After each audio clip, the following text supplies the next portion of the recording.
Yesu azanzambe, azanzambe, tembela bikama. Yesu azanzambe, azanzambe, abama yonagaye. Azanzambe, azanzambe, azanzambe, tembela bikama. Azanzambe, azanzambe, azanzambe, nabomo inanga. Abatisaka basi bazanga turompe. Azanzambe, tembela bikama. Abotisaki sara na menopause. Azanzambe, nabomo yonanga. La foi. Yoka, eloko liboso ezanini? Deuxième chose, eloko mibale, le Saint-Esprit. Mibale ezanini? Troisième chose, eloko misato, le sang de Jésus. Ezanini? Ces trois choses, makambo oyo masato, témoignent déjà que nous sommes plus que vainqueurs. Ezali kontato na polele na kolobete tozali koleka balongi. Oh, tu ne me donnes pas une amen. Ces trois choses nous donnent déjà l'assurance que nous avons vaincu. Il y a beaucoup de versets qui nous ont donné l'assurance, la certitude de ces choses.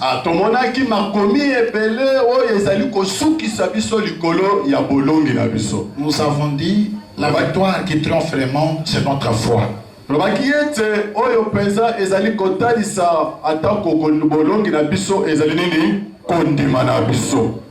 Et qu'est-ce que la foi? Nous avons défini la foi comme une ferme assurance des choses qu'on espère.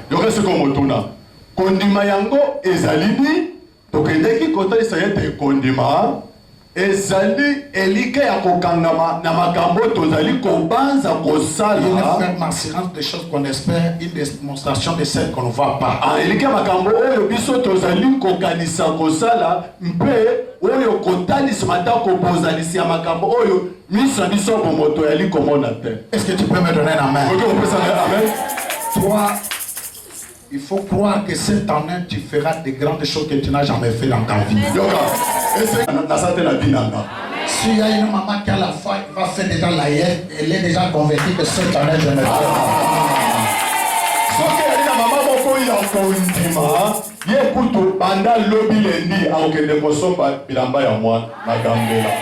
parce qu'elle est déjà convaincue que j'aurai au nom de Jésus. Celui qui a la foi, celui qui a la foi, il ne voit pas comme les gens voient. Il voit au-delà. Est-ce que vous avez compris? Deuxième chose, donc, deuxième point sur la foi, nous avons dit d'où vient la foi. La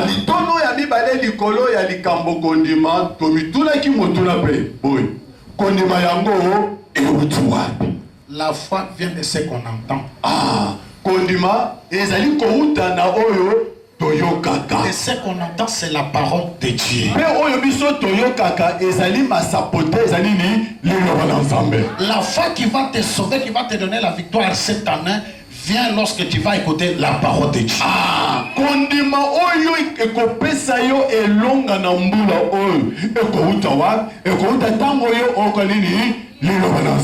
Lorsque tu vas écouter la parole, tu es convaincu de ce qu'on t'a prêché, et la parole va produire quelque chose dans ta vie. Si tu me donnes un amen, sois béni. Maintenant, troisième point, nous avons dit à quoi sert la foi.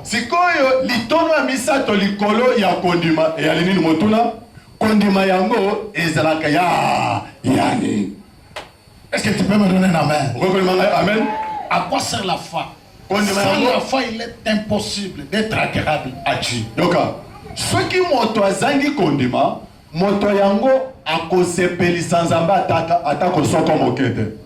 Est-ce que tu as compris? C'est-à-dire dans la vie où nous sommes, et l'année où nous sommes, que ta foi soit fondée en Jésus-Christ. Amen. Et ta foi soit fondée dans la parole que je te prêche aujourd'hui. Ne voyez pas que ta vie restera comme ça, non. kopika na yo ekotika la kaka ndenge ozali wana te. Celui qui à la fin va commencer à imaginer comment il va construire une grande maison. Moto azana kondima abanzi kobanza lolenge kana koki kotonga ndako ya monene. Celui qui à la fois, si tu as besoin de voyager, commencez déjà à faire des marches, même si tu n'as pas l'argent.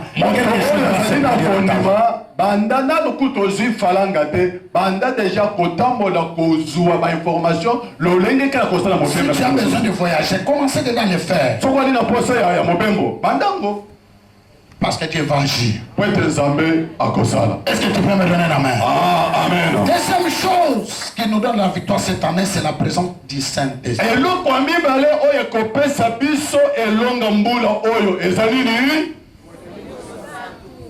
Le Saint-Esprit est notre consolateur.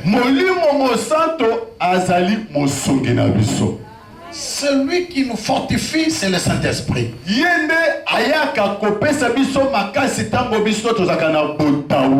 Est-ce que vous avez compris? Celui qui nous donne la force, c'est le Saint-Esprit de Dieu. Celui qui a le Saint-Esprit n'a pas peur de personne.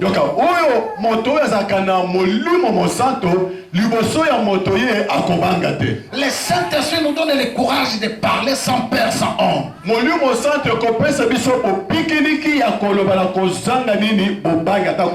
Celui qui a le Saint-Esprit affronte les grandes choses.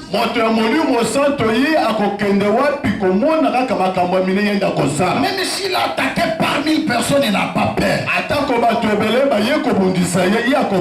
Il est convaincu que ce n'est pas moi qui va combattre, mais l'Esprit qui est en moi va combattre.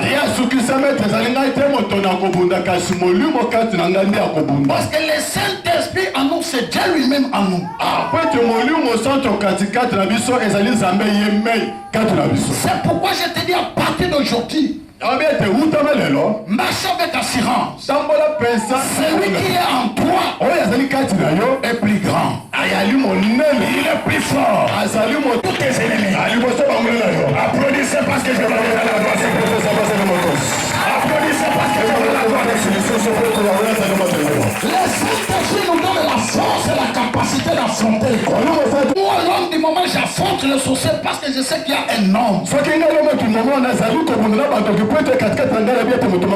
qu'on appelle Saint-Esprit. Comme il est à moi, je n'ai pas peur des sorciers. Si un sorcier m'attaque, c'est celui qui va tomber. Moi aussi, je te dis, c'est un nain. Celui qui va t'attaquer, il va tomber à cause de lui. Si tu me donnes la main, tu verras ça. Il ne tombera jamais. Il y a une force qui est en toi. La joie des diables, c'est le Saint-Esprit. Sois béni. Applaudissez par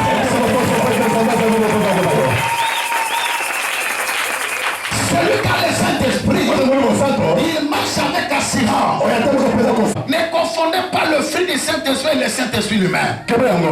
Ne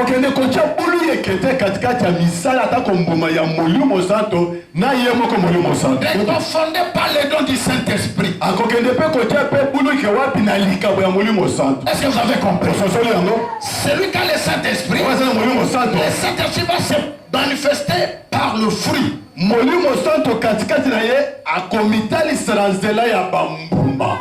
je n'ai pas entendu. Le premier fruit que le Saint-Esprit manifeste, c'est l'amour.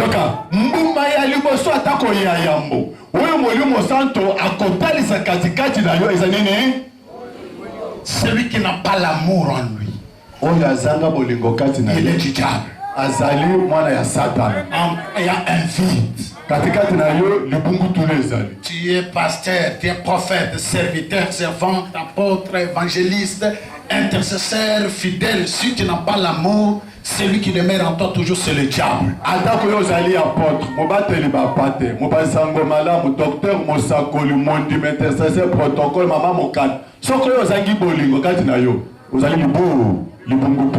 Quand tu vas à la présence de ton frère, tu sens mal en toi. C'est la haine.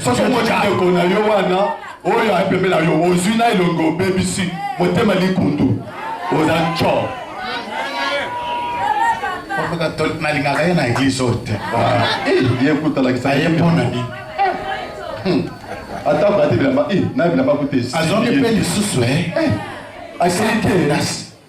vous avez compris. Celui qui a l'amour va aimer la présence de sa sœur, de son frère. Amen.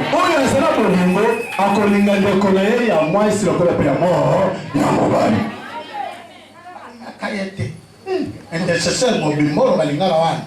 Yo président mokona oyo comme intercesseur lo babongo tika ye témoin ya ndengo wana. Na linga ka yete yo ni abana. Bana babongo na litema tamba nzambe ke na linga ye azalate. C'est pas yeso mutozo mwana mabe wana yeso azo mwana emala. Abongo na motema kanga mana ye po ko tsena bokonzi na ye. Oh, ayeba ta kotela te. Contre Christ ayaki pona bato mabe babongo na nini? Ni tema. La manate. Applaudissez pour la main. Il faut que l'amour demeure en toi. Et l'amour, c'est Dieu lui-même. La Bible dit Dieu est amour. Bienvenue. Zambé azabolingo. Yoko inana comment tu partout chronique. Lokola ntembo. Binemi kout kolobati. Wana kutunde suka. Yes, azalia na binemi na bato. Na binemi tina ka. Yes, oya tolukaka, oya sala miracle. Tina ka tiera ka binemi oya wa. Et j'avais dit ce jour-là, la Bible dit Jésus avait dit de même nos ennemis. Bienvenue. Na kutu banguna na yo. Yo sanini linga bango. Mais l'ennemi, na bomo toboy. Linga mongona na yo. Mais le combat n'est pas physique, le combat est spirituel. Ya molimo. Quand l'ennemi vient pendant la nuit ou bien en esprit, là il te voit fort. Soki mongona yo ayena butu na molimo yo pe kote na molimo okolonga ye. On le bien amen. Mabokilo mabe. Ndoki. Nzambate wa kabolanga na mobile na ngate. Ba fingo mama ya mobile na yo bongo ya. On a voté le chien. Envoûtement nzamba limbisa ne osaka. Ozongisa lisusu te. Ata lobi zala musika na ye. Loba nzambe makambo eza ya nzoto te eza ya molimo. Bondela ngai na longa. Ata pesinga mene ya bientôt ko bima oke. Otali ko betalinga. Otala ko ya kana mino.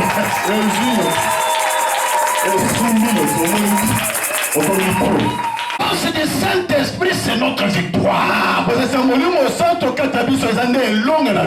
te dis à partir d'aujourd'hui que le Saint-Esprit entre en toi. Et qu'il produise même le fruit. Change même ton comportement. Il te donne la douceur. La patience. La fidélité. La maîtrise de soi. C'est ça le fruit que le Saint-Esprit produit dans l'homme. Est-ce que vous avez compris? Je ne veux pas que tu échoues encore cette année. Ta victoire me donne la joie. Ta victoire va me donner. Est-ce que tu m'as bien compris? Tu m'as bien compris. Je viens de clôturer 21 jours que j'étais dans la présence de Dieu à cause de ta bénédiction.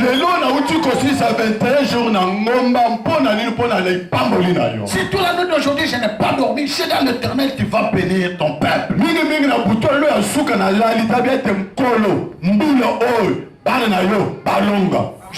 J'aime que les chômeurs aient du travail. Les célibataires se marient. Ceux qui n'ont pas des enfants trouvent les enfants. Je parlais toute la nuit à cause de toi. Je ne veux pas que cette prière manque la place dans ta vie. Que cette prière produise quelque chose dans ta vie. Toi qui es stérile, quand je vois l'enfant entre tes mains, je dirais merci Seigneur parce que tu m'as exaucé. Il faut que le Saint-Esprit demeure en toi. C'est pourquoi je vous presse ces choses pour que ce soit entre en vous. Afin d'obtenir ce que l'Éternel nous a promis.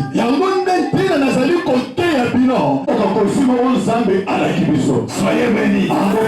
Troisième chose, le sang de Jésus. Dieu est bon. Le sang de Jésus joue un grand rôle dans la vie d'un chrétien. makila na Yesu Kristo ezalaka na mosala monene pe ya mozindo kati ya bomo ya mwana nzambe. Vous savez, l'objectif principal qui a fait que Jésus arrive sur la terre, c'était pour nous sanctifier avec son sang.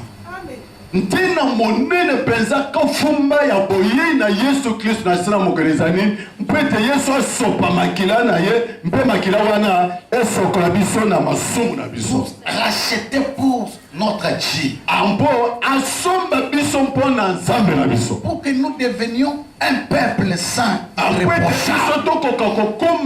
Nous purifier, nous sanctifier avec son sang précieux. Il a livré sa vie pour nous les pécheurs. Nous sommes devenus les enfants de Dieu aujourd'hui à cause du sang de l'agneau. Bien-aimés dans le Seigneur, le vrai prix, le grand prix, c'est le sang de Christ. Le grand prix qui a été payé pour nous racheter, c'est le sang de Christ.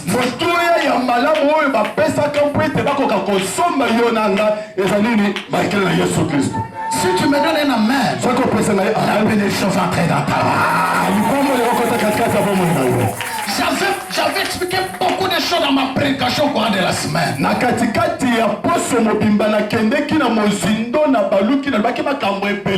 J'avais montré même l'exemple du premier tabernacle. Où il y avait trois parties. Les lieux saints, les lieux très saints et les parvis. Esika ya veranda, esika ya boule pe, esika ya boule koleka. Sois béni église. Dans les lieux très saints, na esika ya boule koleka. C'est là où il y avait la présence d'Elohim. Ndebi pa wapi Elohim abanaki kokita. Je n'étais pas dans tous les temples. Zambe abanaki kovanda na ekeleza mo. Quand il entrait dans les temples ou bien dans le tabernacle, il demeurait seulement dans les lieux très saints. Asoki Zambe alingi kokita na tempelo, abandaki neko kovanda wapi na esika eleki. Qui avait droit de se tenir dans la présence de Dieu? Seulement les souverains sacrificateurs. Et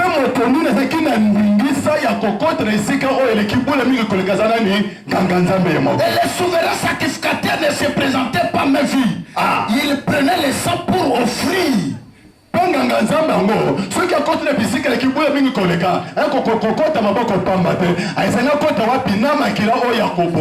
offre le sang, c'est pour que Dieu efface le péché du peuple. C'est pas même effacer, ouvrir le péché du peuple. Ce qui a posé les zambé makila ya bantaba ya bangombe et ali mpona kolimbisa makolo masumu te kasi mpona kozipa masumu ya ba. Suivez-moi attentivement parce que tu es absent, je vais expliquer ces choses. Le koliyo yaki la katkati na poso to pesa ngai matoi. Est-ce que vous me saisissez église? Et les souverains sacrificateurs qui entraient dans les lieux très saints, il faut qu'ils soient saints et irréprochables.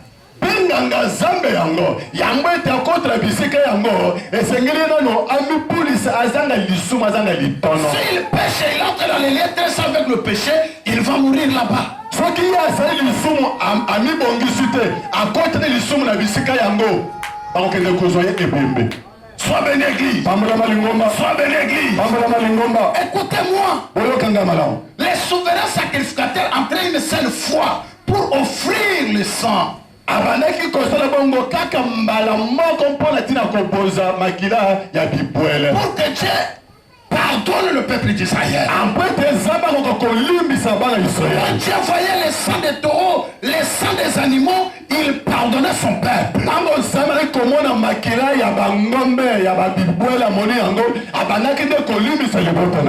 Sois béni église. Est-ce que tu peux me donner la main? Tu peux me donner la main. Il y a un homme qui vient pour détruire l'ancienne alliance. Son nom c'est Jésus qui est là. La Bible dit, le jour où Jésus avait rendu l'âme, les voiles qui étaient même dans le temple là, c'est déjà des morceaux. Les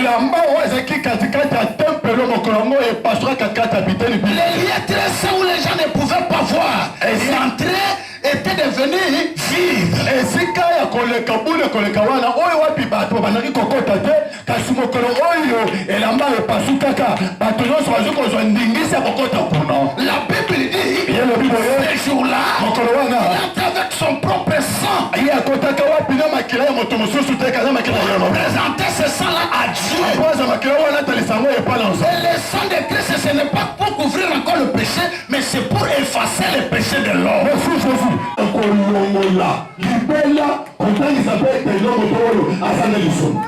me donnes la main, partie de ta soul, si tu avais péché, l'Éternel a déjà effacé la donne-moi la main, je vais pourquoi? Parce que le péché séparait l'homme et Dieu.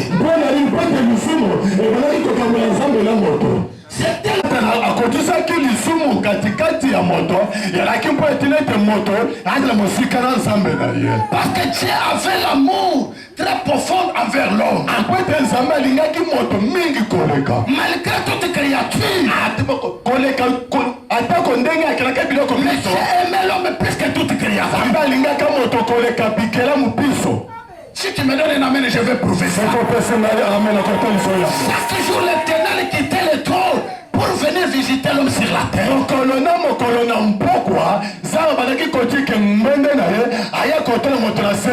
venait voir comment vous allez. J'ai mangé aujourd'hui. Qu'est-ce qui se passe? J'avais observé ces choses. Il a dit, je veux rompre l'amour de Dieu et l'homme. Il a fait le péché dans les morts. L'homme est devenu loin de la présence de Dieu. C'est pourquoi du temps de Noé, l'Éternel lui-même a dit, je me suis repenti d'avoir créé l'homme.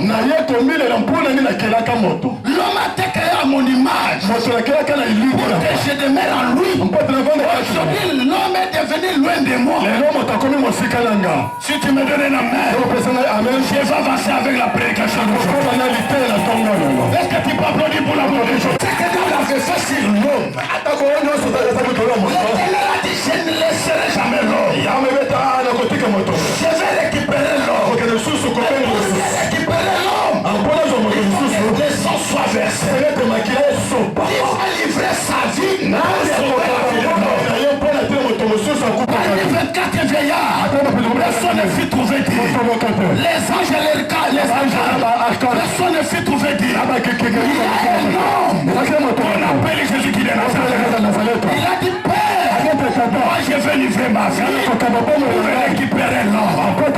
Si tu me donnes la main, Jésus va gérer la terre. Même si tu ne crois pas, 2021, Jésus va demeurer dans ta vie. Il va demeurer dans ta maison. Il va demeurer dans ton commerce.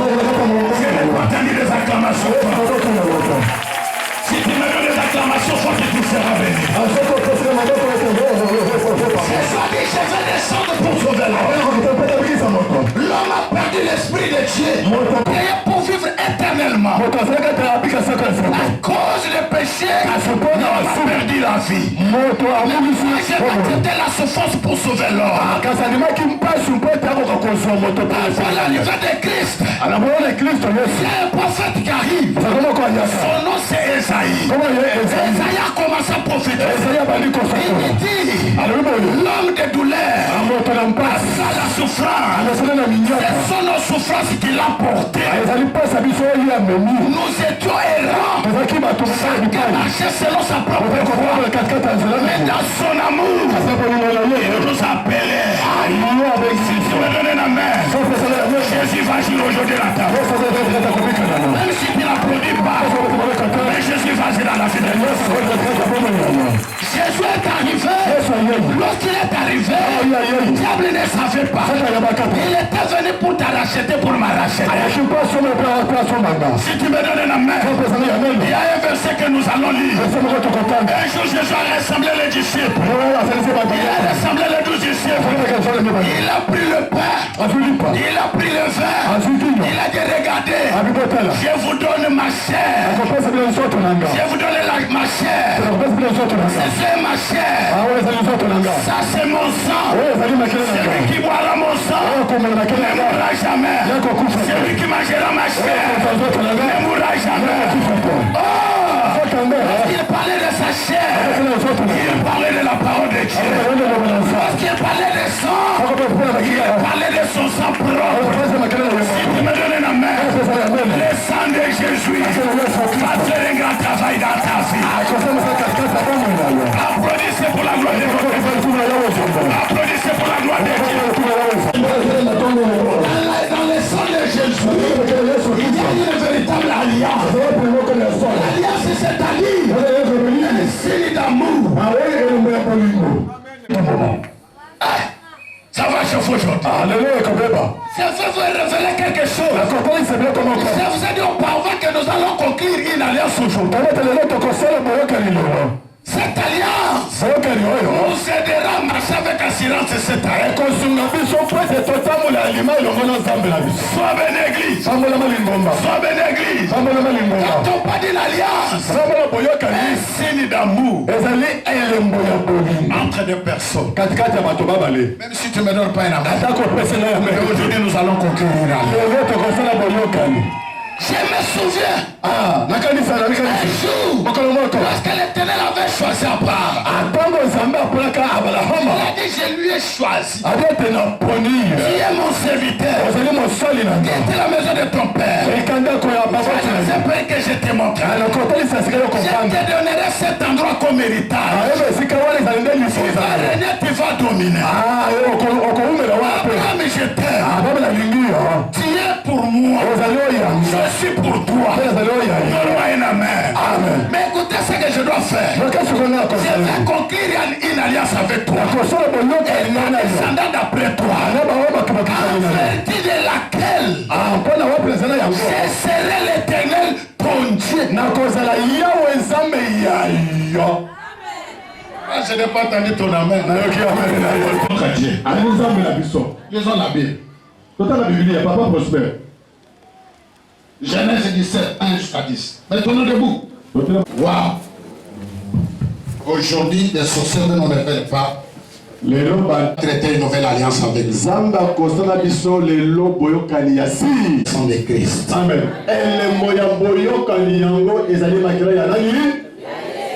Le sang de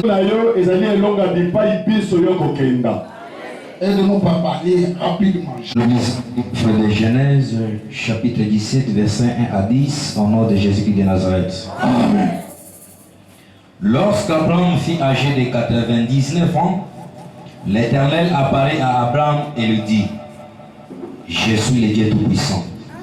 Marche devant ma face et sois intègre. J'établirai mon alliance entre moi et toi. J'établirai mon alliance entre toi et moi. Et je te multiplierai à l'infini. Abraham tomba sur sa face et Dieu lui parla en disant, voici mon alliance que j'ai fait avec toi. Tu deviendras père d'une multitude de nations. On ne t'appellera plus Abraham, mais ton nom sera Abraham. Je dis même ton nom changera aujourd'hui. Lorsque Dieu traite un alliance, tu ne seras jamais appelé célibataire cette année. Tu ne seras jamais appelé bailleur cette année. Locataire plutôt cette année. Si tu me donnes la main de l'Éternel, te bénira. Tu bénira tout ce que tu vas faire dans ta main. On explique, on avance. Parce que l'Éternel dit, pasteur, on t'appellera plus Abraham. Mais ton nom sera Abraham. Ton nom sera Abraham. Car je te rends père d'une multitude de nations. Si tu me donnes un amen aujourd'hui, ton nom changera. Amen. Si tu me donnes un amen, si tu es malade, tu es déjà guéri. Amen. Celui qui est malade, je vois déjà sa guérison. Amen. 2021, Dieu changera ton nom au nom de Jésus-Christ. 2021, Dieu changera ton nom au nom de Jésus-Christ. J'ai dit partout tu iras, on va t'appeler de nouveaux noms. Celui qui va t'attirer, ce nom, c'est l'Éternel lui-même.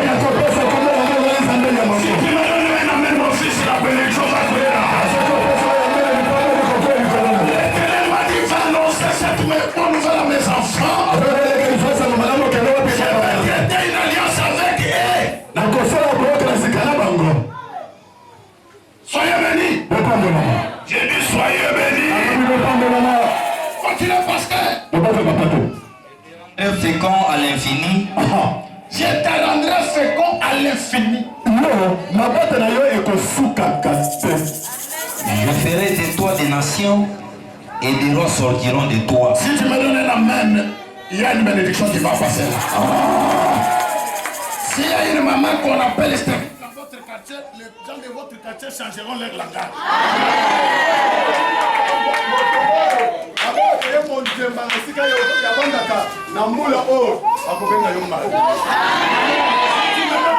Tu auras des enfants et des enfants.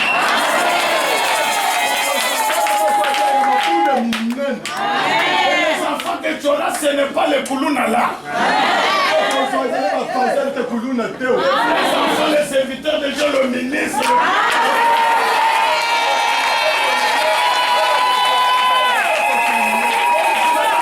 Que cette parole s'accomplisse dans ta vie. Dieu ne change pas. Lorsqu'il a traité l'alliance avec Abraham, il a changé le nom d'Abraham. Il a dit je vais multiplier la descendance d'Abraham. C'est comme toi aujourd'hui. Les sorciers ne le veulent pas. Cette année tu iras plus loin. Tu ne perdras aucun enfant. Tu ne perdras aucun enfant. Tu ne vas mourir dans un avancé. Si tu me donnes la main, l'amour n'entrera pas chez toi. La victoire manquera dans ta maison. Tu vas marcher, c'est la victoire. Personne ne te touchera. Dieu qui avait fait l'alliance avec Abraham, c'est le même Dieu qui va faire l'alliance avec toi. L'Éternel te dit, va multiplier ta vie cette année. Continue, papa. J'établirai mon alliance entre moi et toi. J'établirai mon alliance entre toi et moi. Et tes descendants après toi. Et tes descendants après toi. Selon leur génération. Selon leur génération, tu me donnes la main et je vais te dire quelque chose.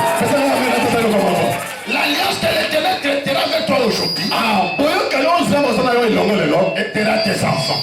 Aidera tes petits-enfants. Aidera ton mari. Cette alliance aidera ta femme. Si tu me donnes la main, là où tes enfants se trouvent, il entrera l'alliance avec l'Éternel. L'alliance que tu vas être avec toi ou avec Dieu aujourd'hui servira tes enfants, les fils et tes petits-fils jusqu'à 5e.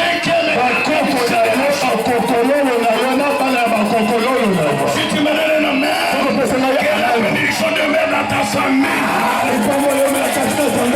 C'est pourquoi je t'avais dit que tu seras une source de bénédiction. Est-ce que tu es d'accord avec moi? Toi qui es béni, je vais te bénir. Bénis tes enfants, bénis tes petits-fils, la 4e et 5e génération. Si tu me donnes la main, cette bénédiction entre dans ton corps. Continue, papa. Ce sera une alliance perpétuelle. Ça sera une alliance perpétuelle. Ça par janvier, février, mars, avril, mai, juin, juillet, août, septembre, octobre, novembre, décembre. Tu me donnes la main. Elle va traiter une alliance. Personne ne te touchera. Ça passe moi. Moi de décembre. Moi je vois déjà ta victoire. Je vois la victoire de tes enfants. Personne ne touchera tes enfants. Et la vie que tu vivras cette année, ça sera une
que tu as, le Saint-Esprit, le sang de Christ, la foi que tu as, le Saint-Esprit, ça va rendre vainqueur.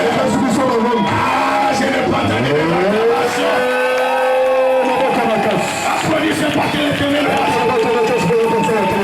passez, continuez avec la Bible. Ce sera une alliance perpétuelle en vertu de laquelle je serai ton Dieu. Je serai ton Dieu. Et celui de ta postérité après toi.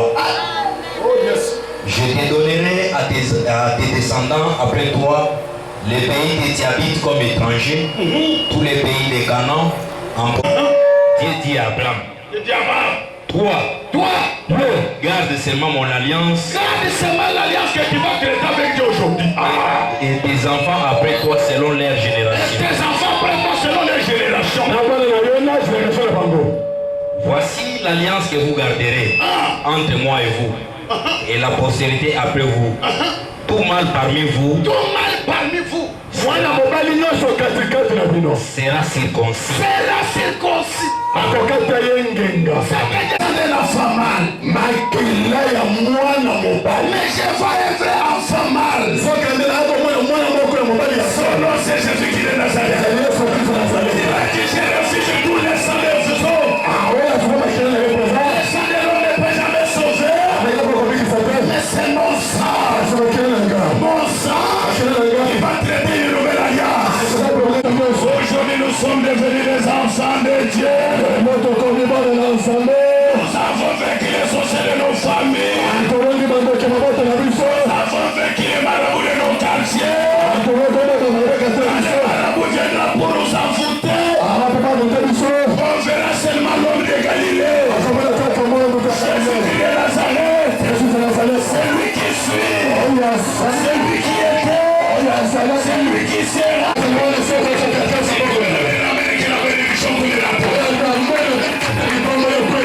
La circoncision.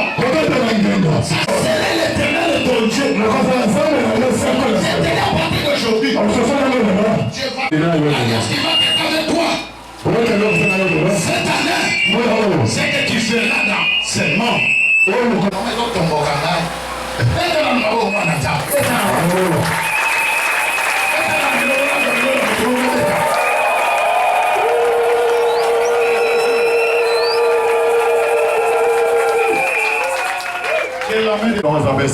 alobi lobo ya nzambe alikolo touche yo yo moto baseka bacola baloba lelo nzambe azosala boyokani ya sika lelo balinga to kotambola na yo moko tozotambola na ainsi dit l'Éternel ata na fami balobaki ekosimba te kaka alobaki ezosimba akosepela sokolobia cola yo bakoya kobetela yo mapoko oyo aloba bilobaloba mpo ekomesila yo akochange langa oyo aloba bilobaloba mpo na bana na yo akochange langa oyo mpo na kobota na yo akochange langa tambolaka na yo pamba opesaka mene na biaka moto aseka yo mpo na kobota mpona libala na bakomela masanga na so mpona futela yo bandobalo ya na so leba ya kosepela oyo alobi amele oyo akoluka ye yaka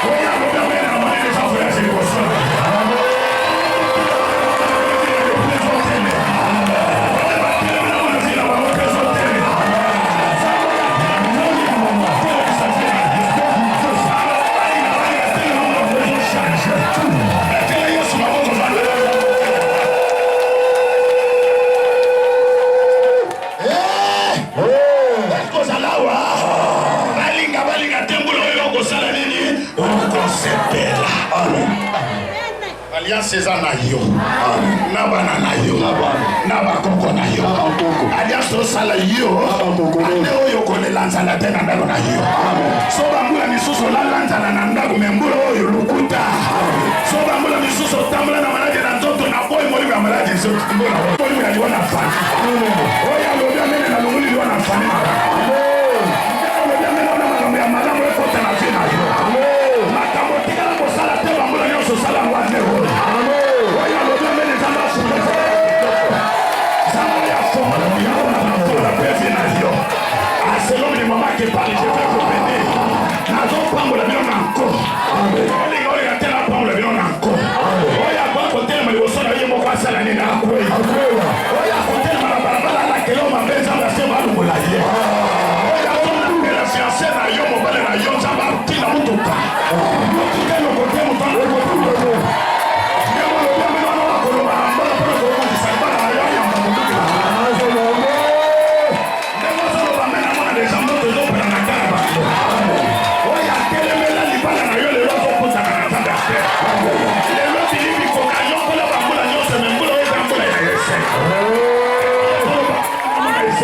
kochola na mai kosakana na mono oyo nzambe asali ya alliance te soki omekileza na moto nzambe asali alliance na ye oluki liwa na yo nde naloba na mona oyo yangola nde na 2021 akota deja mabele lelo le premier nde tozosilana na ye soki olobi amen pambwama mwana na ngai oyo akoyela yo na nzela mpuku atikala kaka mpuku na yo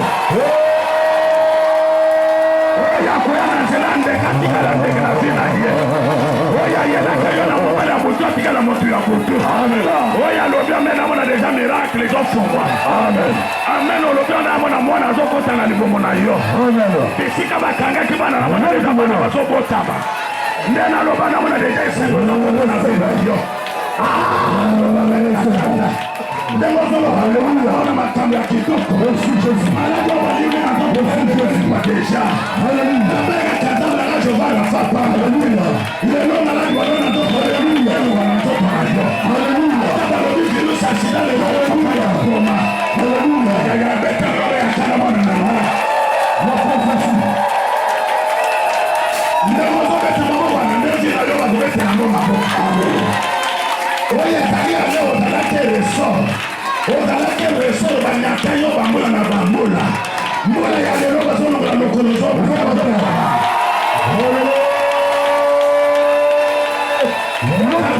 nazolisa motu moko kolela te ozalaki resor bango bayebaki te ozalaki resor na famille banyata yo siko 2021 eza balobi makolo na bango efe elemba oyo anyata bazolongola lokolo zoekama oyo alobi amene na pamboli ye nako amen olobi ona olobi ke libabe nyonso elunga na vi na yo banzela ya poto efungwamela bino na pambola pete bilolo ya kanana na maboko ya suko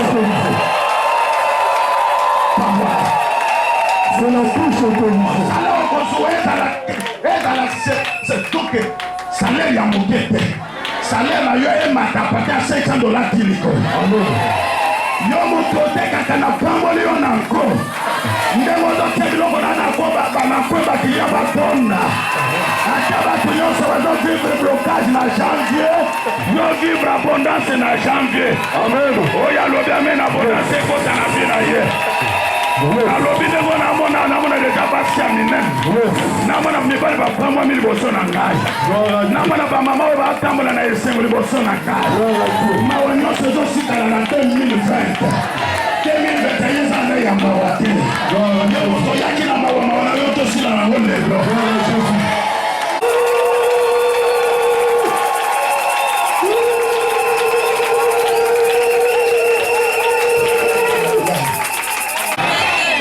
Jésus a fait un grand travail, un bon travail. La première chose, il a effacé les péchés. On est devenu pire devant Dieu.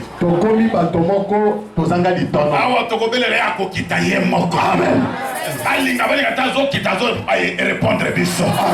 Les lots sambe to se ba ene Jacob asimbaka ye. Les lots sa peso bana ta ko bima etonga ote. Na yo kamene na yote. Soka peso musala malamu tenzamba ko bima lelo awate. To voyez Isaïe jusqu'à ce que tu vas nous bénir. Avant de retourner dans ton trône tu vas nous bénir. Aujourd'hui tu vas bénir mes enfants. Aujourd'hui tu vas me donner une longue vie. Il va me donner un voyage. Déjà pour le voyage.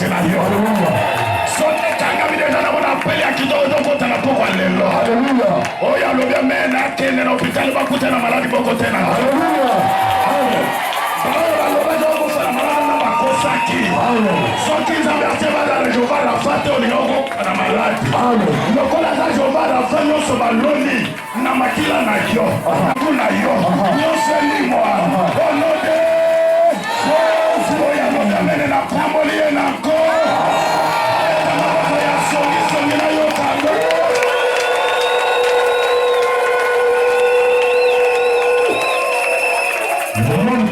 Pour ce matin que les trèves vous bénissent. On attend les trèves vous bénissent.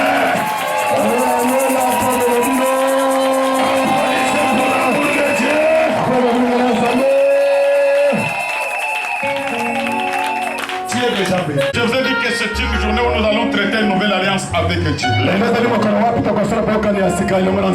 Notre alliance sera traitée avec le sang de Christ. Les enfants d'Israël du temps d'Abraham, Dieu a recommandé la circoncision. Mais aujourd'hui, il y a une véritable circoncision. La circoncision du cœur. Il va se faire avec le sang de Christ. C'est-à-dire à partir d'aujourd'hui, le sang de Jésus va couler dans ta maison, dans ta famille, dans tes chemins. Je vois déjà le sang de Christ, le sang de l'agneau, le sang de l'alliance. Ah, Christ, tu es malade. Merci. Tu es bon vraiment pour moi. Tu es bon pour moi vraiment. Quand je prie, comment je chante de prêcher, le Saint-Esprit me parle. Il me dit, ne pleure pas. Est-ce que tu me suis? Vous me saisissez, Église? Ne pleure pas. Aujourd'hui, les 31. Les 31. Tombez sur le premier. À partir de demain, vous allez voir ce que Yes. c'est la brave. Ça l'alliance n'a biso de l'eau. Merci. Si l'alliance, il y a beaucoup de choses que si on sont tombés pour révéler et pour les kenaïs. Vraiment. Mais les lots, ça va ça la biso alliance ya sita. Amen. Il y a un problème, ils ont aussi la les lots. Les lots tchalli na mola o eleki. O ezambola les choses ya kolela defonga na sepela. Tellement de choses sont mieux. On peut se requêter mi bala après toi na maloba ya oyo kan kosa na zambe lelo.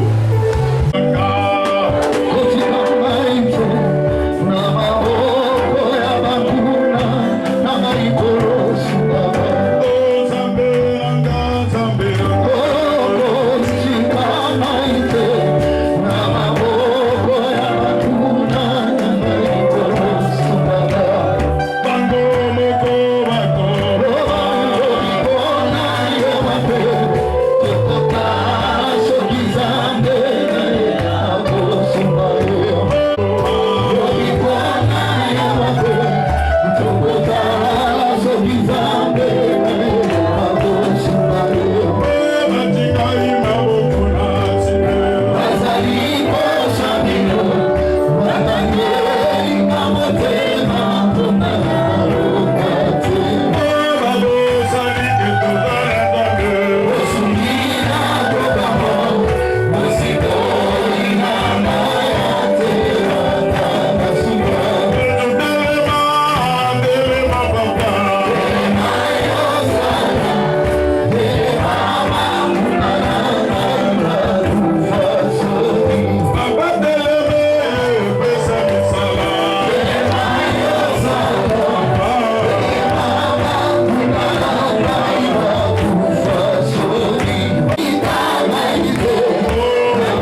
nzambe lelo eloko ya liboso nazosenga yo bisikozwami belela nano moto na nzambe eloko nyonso moto nyonso oyo atia vi na yo kale bambula na bambula ozolela mpona koconcevoir tout un problème mpona kozwa salaire na yo moko moto okunda osala mosala tout un problème mpona kobala tout un problème voyage bakanga nzoto na yo comme des pots pharmaceutiques ozobelela moto na nzambe kosali ya makambo wana bayamba moto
na yo na elongi na ndako o basi baloni na mwasi na yo na mobali na yo lelo makambo nyonso eza flou tina moto na nzambe kote tumasema sadable moto na nzambe tuma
crier toujours victoire.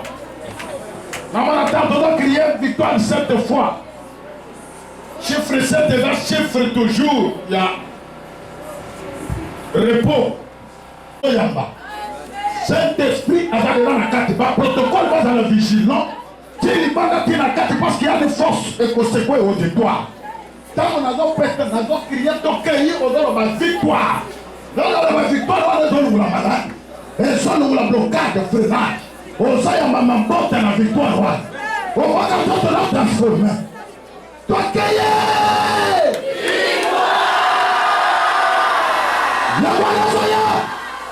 y a une force. Il y a quoi dans éthicalie. 6 fois, il y a pas. Ou encore la tête sur la qui dit. Toi,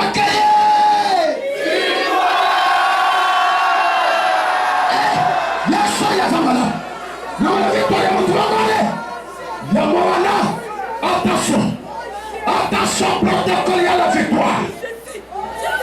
Attention, quelque part d'aller. Wow. Ya, victoire. Un des gros que le roi n'a pas su ma main.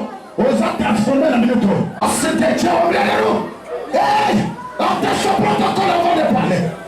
Toi,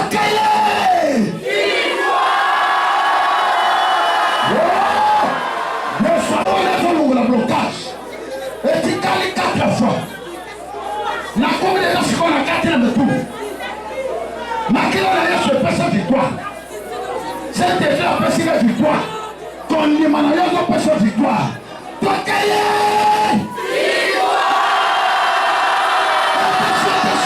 Attention, protocole victoire des négociations, victoire. Aïe. Victoire Yamana. Et tu t'as les 3 fois tu vois. Victory. 3 fois. Il y a un son à la terre. Quand on a sauté capote.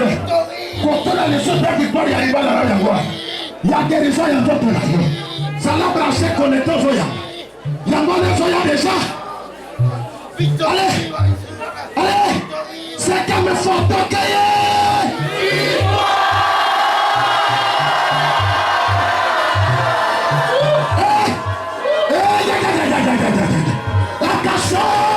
Attention, quelque part, il y a une force. Il y a une puissance de Dieu. La puissance du Saint-Esprit. Le Saint-Esprit de Dieu va descendre. Oh, chiffre 6, c'est le nom de la Kashiko, vous connaissez ma Kélamou. Donc, elle a chiffre 6, attention. On a des victoires à mon devant de Camille. On commence à la chiffre 6, c'est dit, va te voir dans la secouer. On commence à force dans la terre auditoire. On commence à te voir dans la toucher. Allez, 6e fois, toi, Kaye!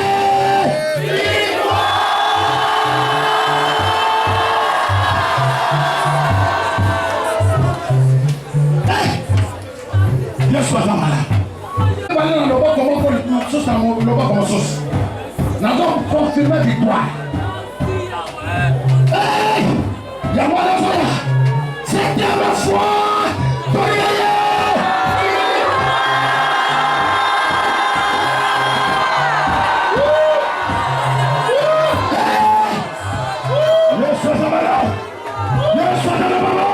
Attention, protocole pour passer la boule.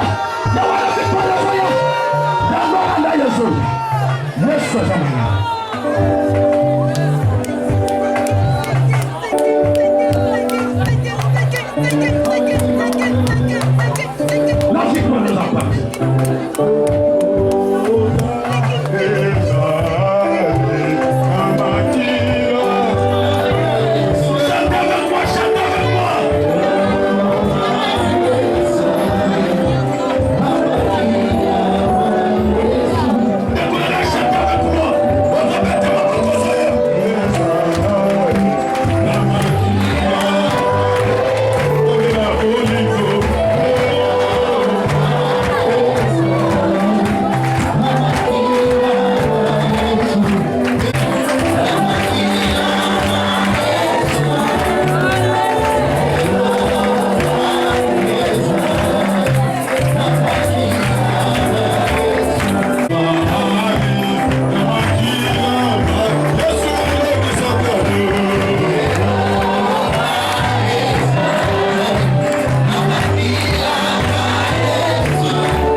confirmer victoire. Lelo na lobito c'est l'alliance nata.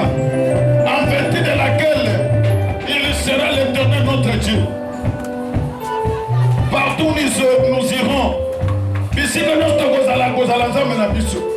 Si ni alliance dans makila mwana na yo oyo tozui lelo. Si ma offrande na maboko je vais parler. Tellement ya moto va. Offrande na maboko. Moto nyonso okose foso dans la offrande parce que offrande na ndezo créer nyonso te yami ekokisama na vie na yo. Lelo n'apporte un enseignement prophétique. Orientation dans la paix, na banana ngongolo nakela ngo du 1er au 31 janvier. Si koya yango ne kozala chemin na biso. Autre kotambola nango, nous allons marcher avec ces trois choses. Kondima na biso, oza fondé na Yesu Masi. Na liloba na ye. Deuxième chose, molimo musanto aza moninga malamu. Oya ya kobundela biso ko aider biso na ba faiblesse. Troisième chose, makilo esangisa biso na nzambe. Makilo na Yesu Masi. Oyo nzambe mwana ya biso so bato masumu ta mwana ya biso bato malamu. À cause du sang. Oyo mwana na ya versé sur la croix de Golgotha. Makilo wana na esangisa biso lelo bato bikolo nyonso. Bato minoko nyonso tozalaki na droit ya kopusa le supeme na nzambe te lelo tokomi bana na nzambe. Lelo tokosala alliance na ye. Si mana na offrande na déclaré malo. Le Dieu d'Abraham, Isaac et de Jacob. Zambo na salela. Olobaki monoko na ngai kozala monoko na yo nzambe. Maboko na ngai kozala maboko na yo le Dieu de la Bible. Zambe biso yo liboso na yo na transmettre vie na libota na yo nzambe. Offrande otosili na minute oza koconfirme malo ke nyonso eteyami na monoko na nga mosala na yo ekolata nzoto eri ya famille mpe ya baforce nyonso ya kutime ekokwei nzambe oyokaka lola fungwama mato na yo fungwama kimi ekota na bonzambe na yo monana nzambe tala toza liboso na yo bana na yo oyo bandima koyamba yesu mokola mokonzi mobikisi tala eseng que 2021 toza balo otazomona deja basoyo bafingama bambula na bambula mbula oyo bakosepela bakomema bana bakokota mabala ya malamu bashomere bakozwa misala nzambe boyo banda kobela maladi ezosili oyo bayele batyola mbula oyo nzambe bakoyebaka ya solo nzambe asite kozalaka na kapasite ya kosupesa moto lopango kolotombwama na yo yanga bita merci merci nzakomba oza nzambe nzambe nasalela nayebi nde boyokelaka ngai nayebi ke nzambe na moya lelo eza moya ise moi kitoko moya bonne nouvelle oyo mama nyonso papa nyonso anyata akozonga na esengo na ndako na ye akolobaka ya solo nzambe asite bapambolaka abikisaka afungolaka makambo oyo bakanga vous êtes tous bénis liloba ebimi elata bomoi na moko na moko nzambe na ngai akokisa nyonso ebimi na monoko na ngai na kombo na Yesu Masiya amen. Nayebi osopaki makila weteka yo nazape mama yema haleluya nalingi yo na motema na ngai haleluya Yesu haleluya na mwana pate haleluya haleluya moninga malamu haleluya ayema haleluya nalingi yo kala lolenge natiki misala mosusu na ye haleluya na mwana pate nazoyembela nzembo.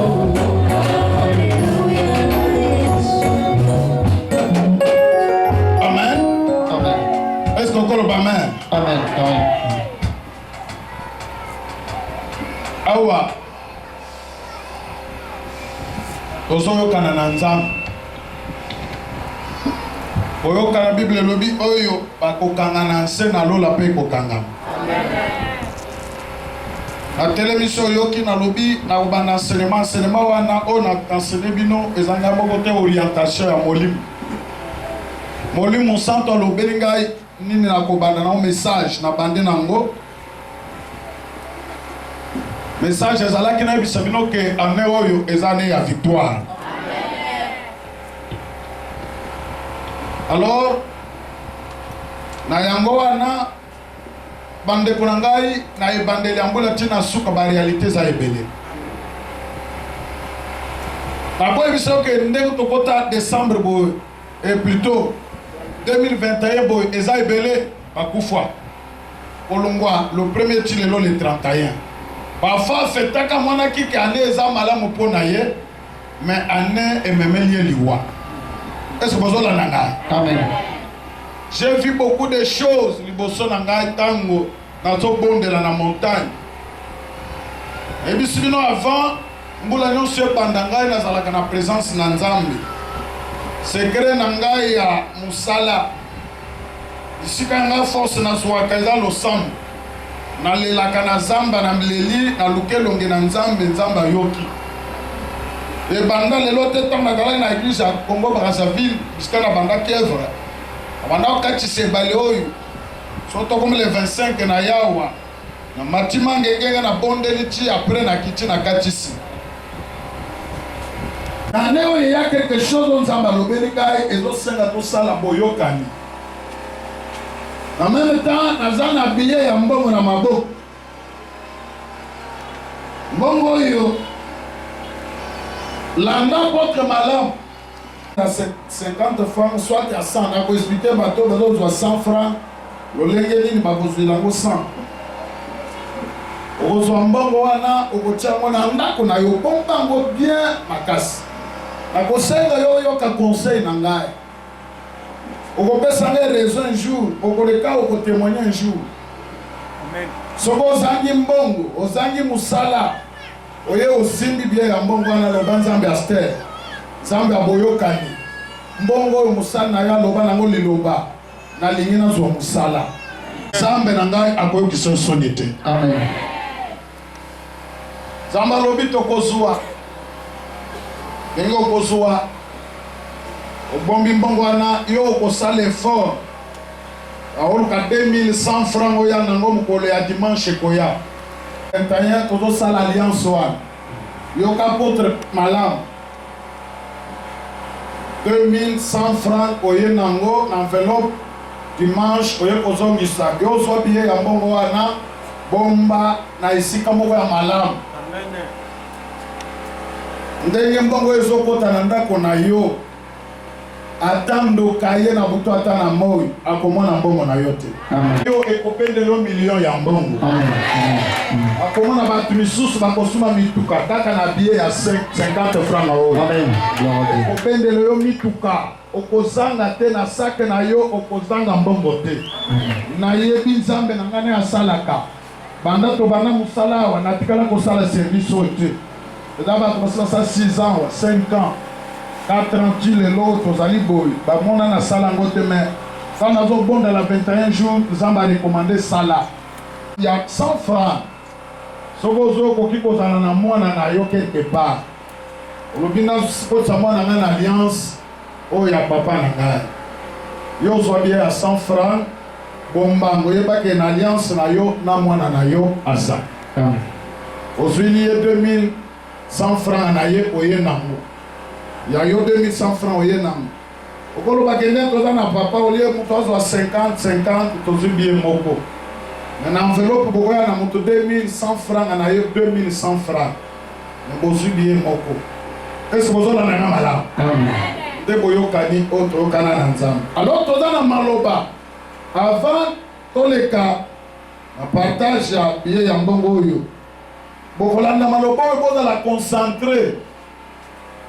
kotisa tala monene na Nzambe soko ozalaka moto ya concentration na vie de prière soko okokanga misu me matoyo eyokanga nde nazokende ozozongisa nazoloba ozozongisa maloba wana ndenge nazokende ti tosilisi tolobi amen na deklare maloba likolo na bino nyonso maloba wana ti décembre balinga te nyonso tozoloba ekolata nzoto na vie na bino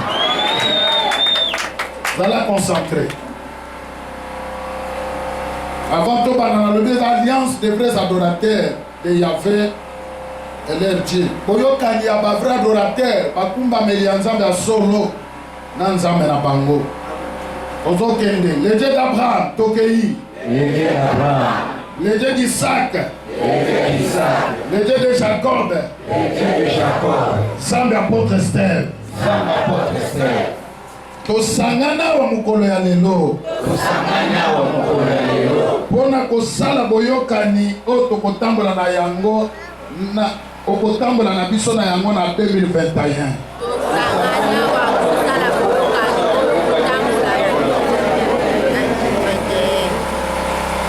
2021 ezala mbula ya elonga pona ngai.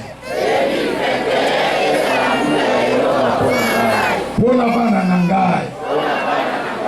Pona mboka na ngai.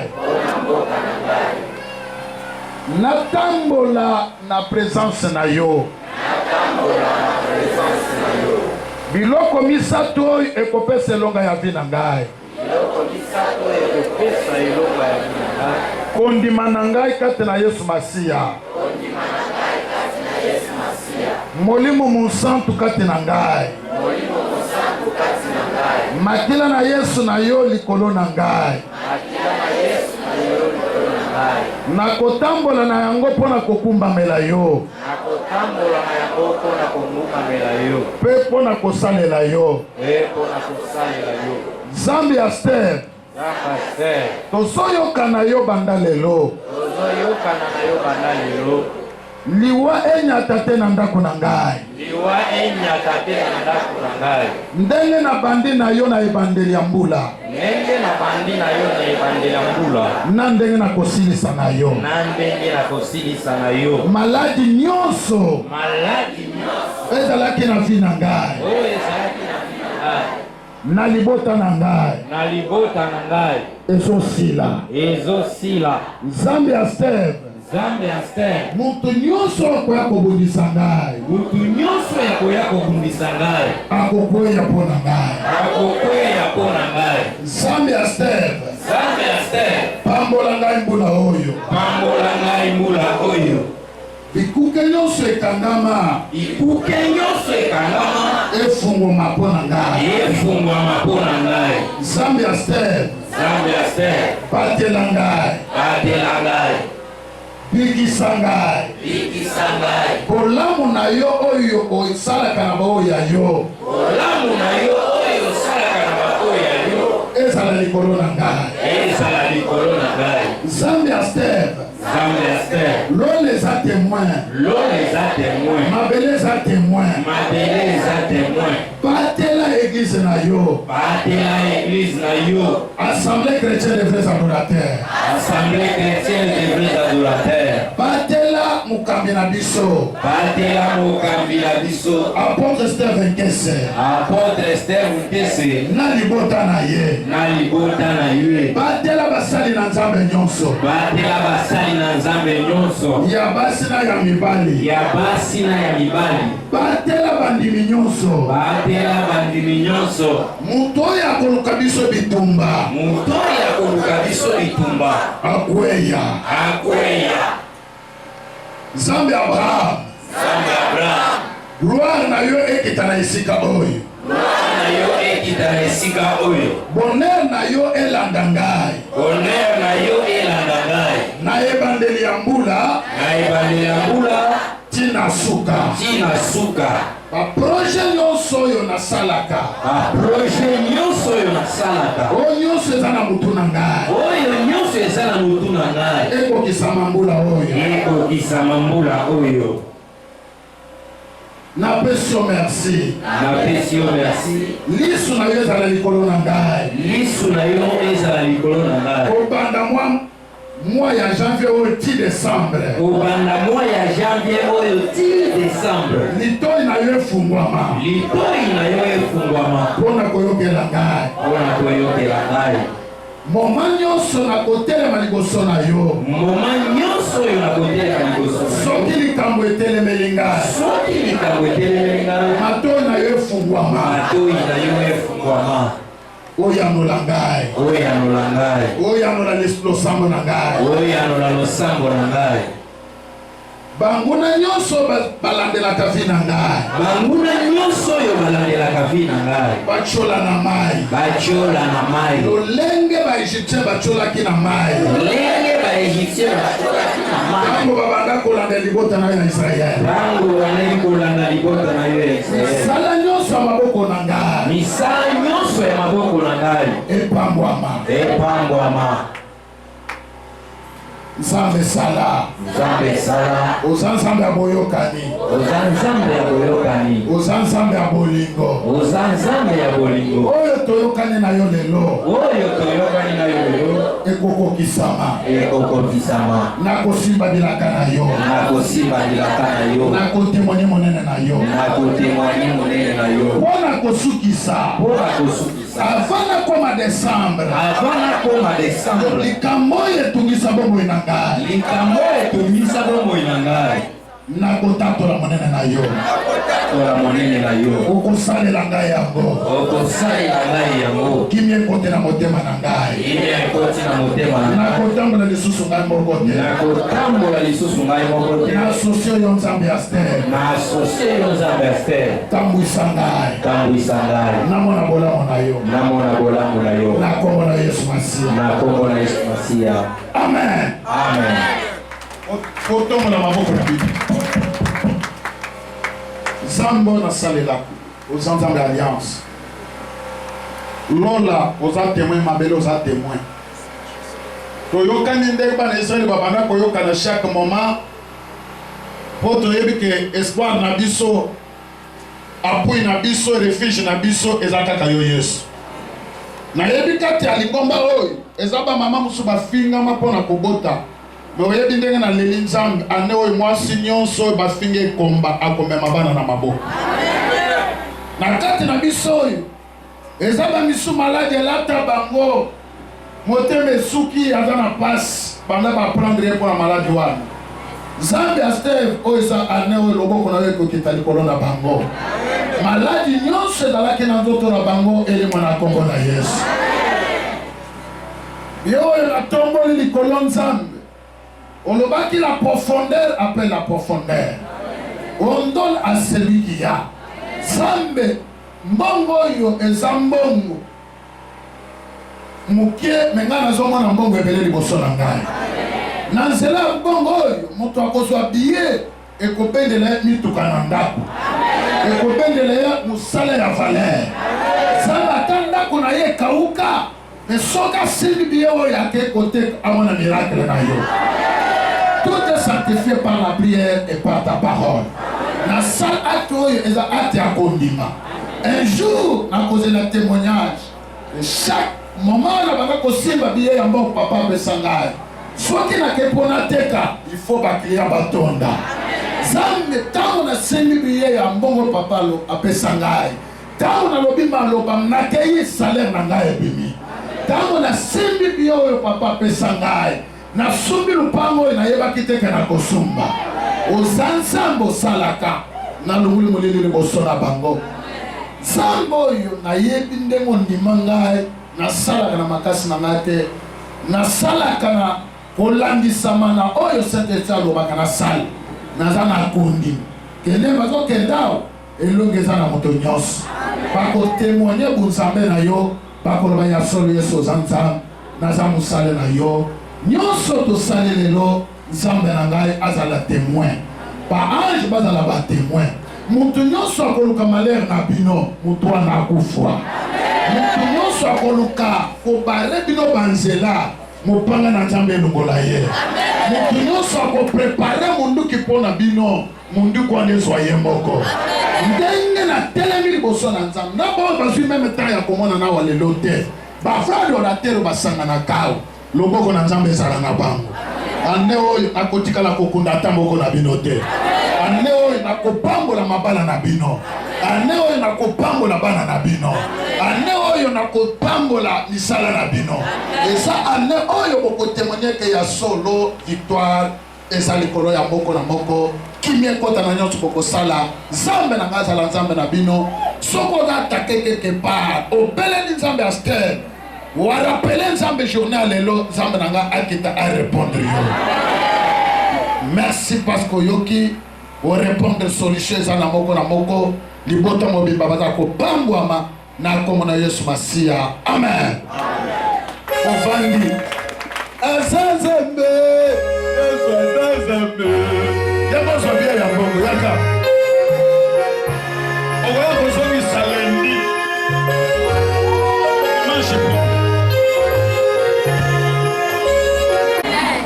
okoyo kwarate tata oyo moto ya suka vanda alaise mais likambo papa alobi eza clair soki okolinga kozozwa mpo na yo na mwasi boza papa na mama kozwa 100 francs okoya na enveloppe mibale ya 2100 2100 c'est-à-dire yo osali ozwi te billet parce que j'ai besoin que moto azwa billet moko est-ce que ozokanga billet nazokaboleza moko ya 50 francs oko 4 personnes est-ce que tolokani abatisaka basi bazanga tuwote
Sangai pour la petite témoignage pour être l'équipe, mais il faut la petite caca.